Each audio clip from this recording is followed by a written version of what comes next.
Drop it on the random. Right now, you are tuned in to the B-Roll Network. I go by the name of Ak, and here are my top 5 most gangster moments in anime. Just to give y'all a little bit of background, I've been watching anime since I was 13. I was first put on to it by this dude from my old neighborhood. His name was Jawan. I was cool with the dude, but the rest of my friends, for whatever reason, I don't understand why, they used to chase dude up and down the block, chase him in the house or whatever. Needless to say, he had 2 uncles, right? They was twins, and they was like these brolic Elder Barge looking dudes, you know what I'm saying? They had the wavy hair and the close fade haircuts or whatever. Some parents are refusing to be taken in. I'm going to say no, and I'm going to explain to him how people market things to make you spend more money. Nintendo controls. They just had all the cool shit. They had all the video games, and they had these videos, right? And they were cartoons. One day I was over Jawan's house, and his uncles, they were playing the cartoons, and on the cartoons, people was getting bodied. I mean, it was naked guns, and people was getting their head cut off and arms cut off, and I was like, yo, what is this? And it was the anime. Make a long story long, when I started to get little monies and had little monies in my pocket and I could spend money on entertainment or whatever, there was a store downtown Baltimore on Howard Street, and it had all of those videos. It had the anime, it had the kung fu joints, and ever since then, I have been watching anime. And with that said, here are my top 5 most gangster moments while watching anime. What makes number 5 on this list is a moment coming from the Crying Freeman, aka the emo assassin.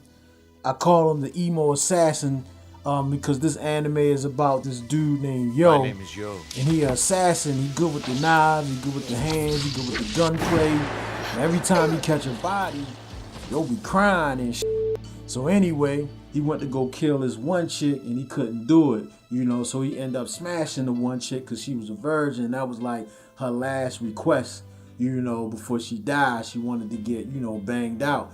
And I guess it was so good, Yo was like, man, nah, I'ma let Shorty live. I'ma let Shorty live. He ended up marrying Shorty, and the crime family that he was a part of, they was all good with it. So after he finished marrying Shorty and he wifed up, he go to introduce his wife to the rest of the crime family. During this introduction, he trying to introduce his wifey. Another crime family put like a sleeper inside of the meeting or the introduction, and they tried to take the Crying Freeman out. So to me, the gangster part of this moment is that Yo caught on because the dude tried to bite him on his neck, and then as soon as that happened, the Crying Freeman, he just reacted and bear hugged Yo and picked him up in the air, paused and fall, and dropped Yo straight on his head. Bam! And that was it, right in front of his wife, right in front of the rest of the crime family, right in front of everybody. And usually, Yo is the emo assassin. Every time he catch a body, he shed a tear. But because dude was trying to break up the introduction of his wifey to the rest of the family, Yo didn't cry about that.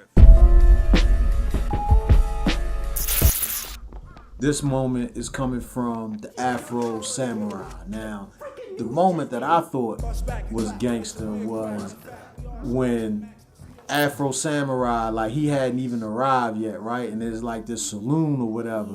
And you got all these other nefarious characters just up in the saloon. He's here. They talking about how they gonna take Afro Samurai out. So during this little scene or whatever, you get the exposition of what these headbands are about and what they stand for, and a little bit about who Afro Samurai is. Cause you got this fly chick, the bartender, she putting on this dude like, oh, yo, you don't know about the headbands? You don't know about Afro Samurai?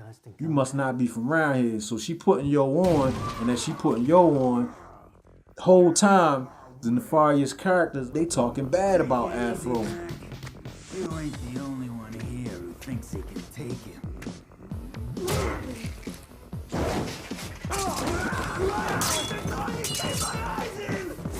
You know what I mean? So they talking shit, arguing about who gonna do what, the who, and all this and this, that, and the third.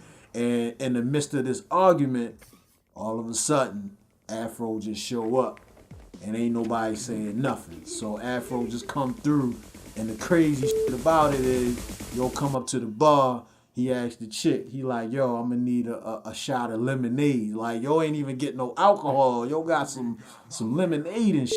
So I thought that shit was gangster. As he get in the lemonade, the biggest one in the room, he like, well, yo, here's my opportunity. I'm gonna get that headband. So yo try run up on Afro, and one blow put yo through the wall. Like, yo, nah, you out of here. Oops upside his head. So after Afro dealt with Big Doofy, just smoothed him off real fast, got him up out of here. He just casually kept sipping the lemonade from his pimp straw.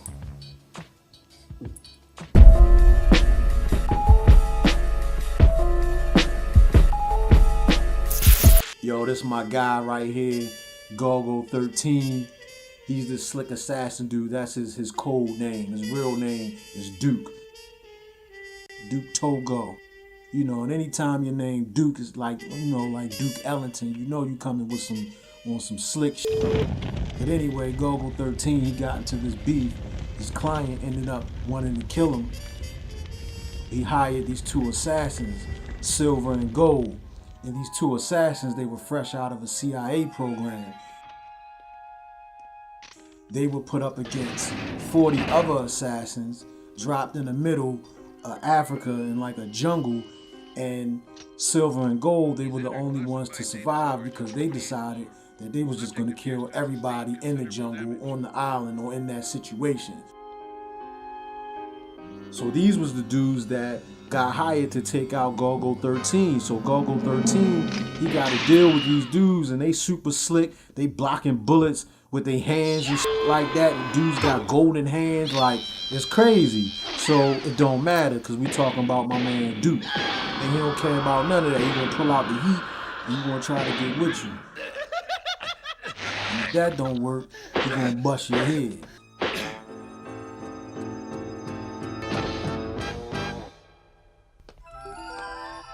But of course, Silver tried to come back, and you know what was gangster about that?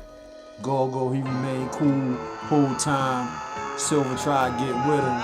He leaves Silver with that grenade in his mouth, and you know, it's hasta la vista, c'est la vie, all of that, goodbye.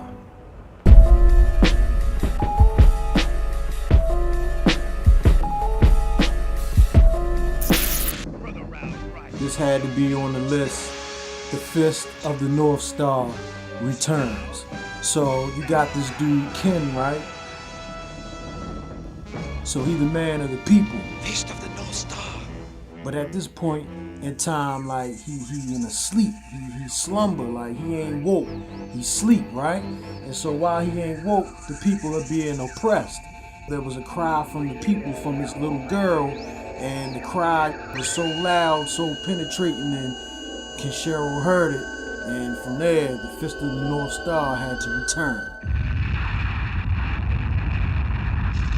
As he returns, it's like crazy. He coming through, you know what I mean? He kicking over buildings, like buildings is falling on him, breaking, and it's like, nah, it don't matter. I'm the Fist of the North Star. He come through, hoodied up, you know, the man of the people, to return to the people to serve justice. So when he gets back, dudes is recognizing, but of course it had to be that one that's gonna question it, like, well, who you think you is? So of course Ken, he had to demonstrate, like, well, let me show you who I am.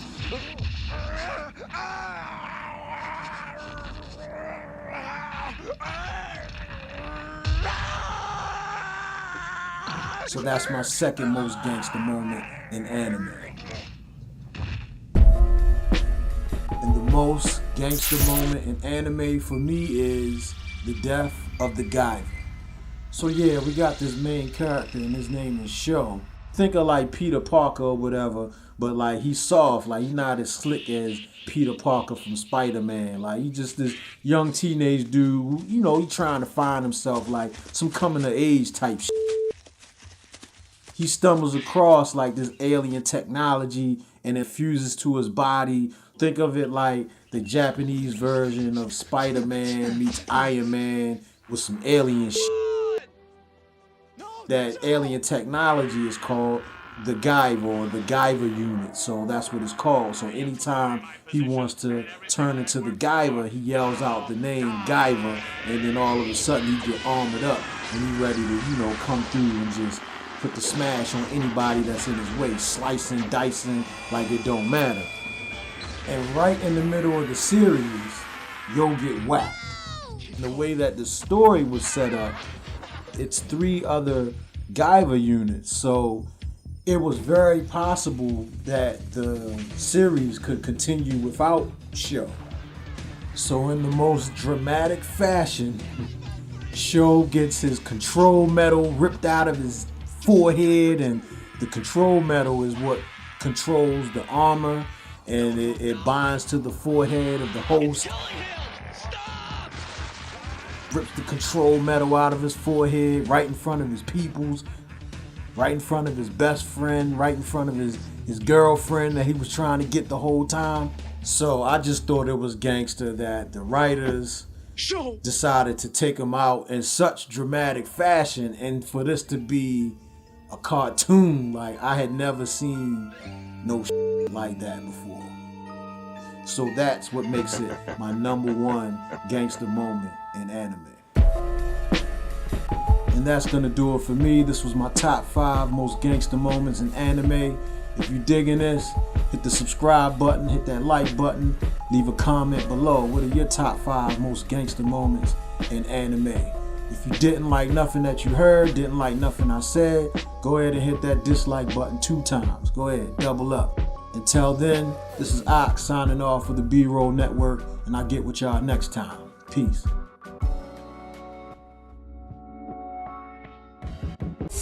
Drop it on the random.